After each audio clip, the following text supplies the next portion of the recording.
안녕하세요. 생생분양톡 정과장입니다. 여러분들은 집에 대해 곰곰이 생각해 보신 적이 있으신가요?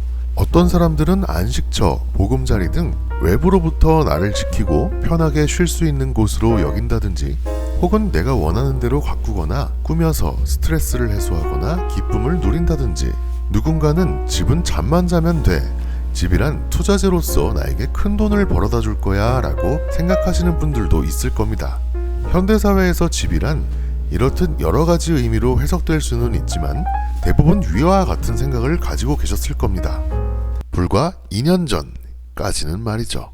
오늘은 단순히 집이라는 개념을 넘어 나를 표현하는 통로 혹은 사치스러울 정도로 화려하고 눈부신 예술작품, 백세계 건축가라 불리우며 건축계의 노벨상이라 불리우는 프리츠커상을 수상한 리차드 마이어 건축가가 설계에 참여한 집, 아니 건축 작품 더 팰리스 73에 대해 알아보겠습니다.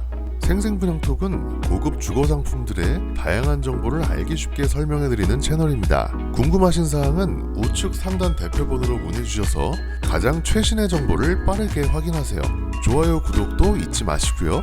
더 팰리스 73은 반포동에 1982년부터 강남 최초의 특급 호텔로 40여 년간 운영되었던 구 쉐라톤 팔레스 강남 호텔 부지에 지어집니다. 반포동을 품고 있는 지금의 서초구는 1988년 강남구에서 분리되었으니 개관 당시에는 강남구 반포동이었겠네요. 서초구, 특히 한강과 접해 있으며 서울 강남권의 정중앙에 위치한 반포동은 강남권 전 지역을 통틀어 집값이 가장 비싼 동네로 알려져 있습니다. 강남권 최초로 아파트 평당가 1억 원 시대를 연 것도 바로 이 반포동입니다.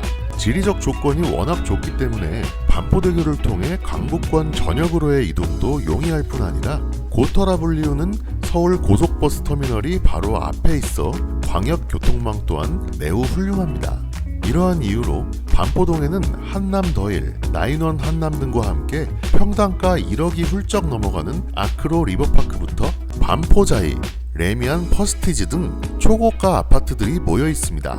하지만 아직도 많은 재건축 단지들이 남아있어 향후의 집값은 더 오를 것이라고 예상되네요. 최근에는 아크로 리버파크를 뛰어넘어 100억이라는 금액에 거래되기도 한 삼성물산의 레미안 원베일리라는 초고가 아파트의 입주가 시작되면서 반포동의 부촌 이미지를 더욱더 견고히 하고 있습니다. 여기서 잠시 삼성물산에 대해 알아볼까요? 삼성물산의 건설 부문은 해외에서 더욱 주목받는 글로벌 기업인데요. 구독자 여러분들도 잘 아실 테지요. 삼성물산은 현존하는 전세계 건축물 중 가장 높은 두바이의 부르즈 할리파를 2004년부터 2010년까지 6년에 걸쳐 완공하였고, 그 높이는 무려 828m에 163층 규모라고 합니다. 555m 높이의 롯데월드타워보다 무려 273m나 높은 수준인데요. 참고로 63빌딩의 높이는 250m입니다. 이 외에도 2010년까지 가장 높았던 타이베이 101의 마무리 공사, 2004년까지 가장 높았던 말레이시아의 쿠알라룸푸르의 페트로나스 트윈타워의 두 번째 타워를 건설했습니다.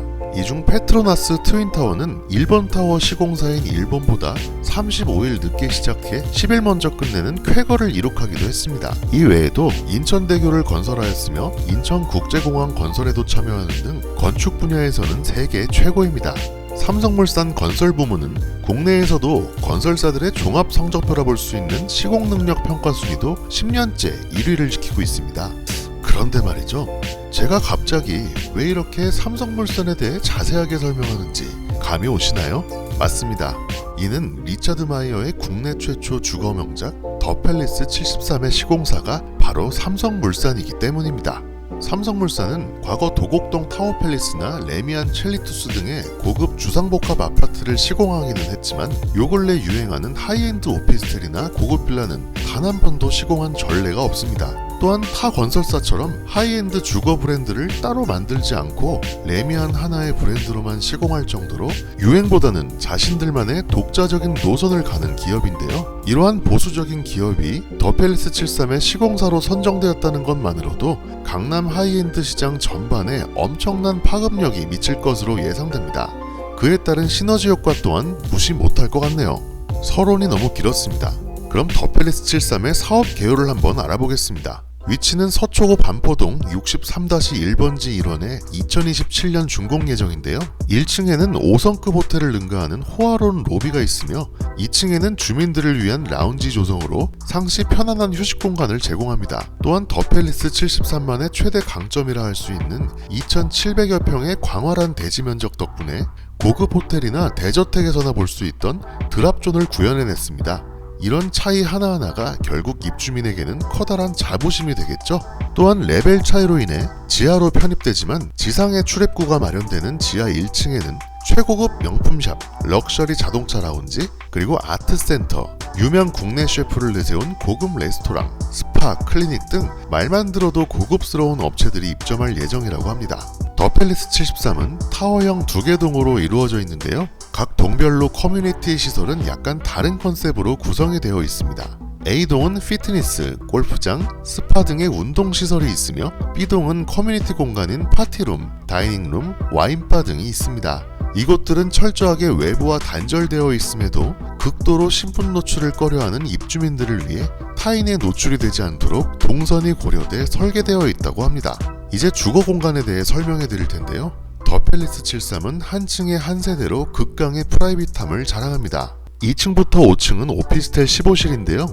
일반 호실부터 펜트까지 전용 약 50에서 80평대로 이루어져 있고요. 전 세대에 작게는 10평, 펜트의 경우에는 40평이 넘는 테라스가 제공되는데요. 이를 합하면 실질적인 사용 면적은 60평에서 120평대라고 합니다. 이런 대형 테라스는 공동주택과도 차별화되는 부분이라 상당한 메리트가 있죠. 5층부터 35층은 공동주택 58세대인데요. 33층까지의 일반 세대는 취득세 중과 고급주택 면적 기준 미만으로 설계하였고 34, 35층, 즉 펜트하우스 세대는 이러한 면적 기준을 넘겨 실사용 면적만 200평이 넘어가는 초대형 평형대로 설계되었습니다. 한간에 떠도는 450억이라는 금액은 바로 이 펜트하우스의 가격이라고 하네요. 공동주택의 모든 세대는 24평의 오픈 발코니가 제공됩니다. 이는 엘리베이터에서 내리면 바로 일반적인 복도나 집이 나오는 것이 아니라 흡사 단독주택의 앞마당과 같은 공간을 지나게 되는 것인데요. 이는 실내 공간이 아닌 외부와 연결되는 공간이어서 나만의 정원을 가꿀 수도 있습니다. 이를 녹지 공간으로 조성할지 일반 바닥으로 시공할지는 입주자가 선택할 수 있다고 하네요. 고층에서 누리는 24평 앞마당이라니 서울 근교의 타운하우스로 이사갈 이유가 없겠죠? 일반 세대의 경우 발코니 확장 면적 90평대에 24평의 오픈 발코니까지 약 120평의 실사용 면적을 갖게 되고요. 펜트하우스의 경우 오픈 발코니 24평, 전용 마당 25평, 풀장 약 4평으로 앞서 말한 대로 총 200평의 실사용 면적을 갖게 된다고 합니다. 여기에 추가적으로 펜트하우스는 입주자의 입맛에 맞게 구조 등 대부분의 커스터마이징이 된다고 하니 실로 엄청나죠. 이 펜트하우스는 방이 5개, 욕실 6개, 그리고 주차는 무려 7대가 가능하다고 하며 한강, 남산, 우면산, 청계산, 관악산, 롯데 시그니엘 등의 환상적인 뷰를 모두 누릴 수 있다고 하네요. 오늘은 현존하는 하이퍼엔드급 고급 주거시설의 선두주자인 더 팰리스 73에 대해 알아보았습니다. 리차드 마이어 건축가는 이번 프로젝트를 끝으로 은퇴를 시사했다고 합니다. 즉 더 팰리스 73이 그의 유작이 될 수도 있다는 의미이기도 한데요. 더 팰리스 73에 대해 더 궁금하신 분들은 우측 상단 대표번호로 문의주시면 친절하게 상담해 드리겠습니다. 지금까지 시청해주셔서 정말 감사하고요. 앞으로 더 좋은 현장으로 돌아오도록 하겠습니다. 그럼 안녕히 계세요.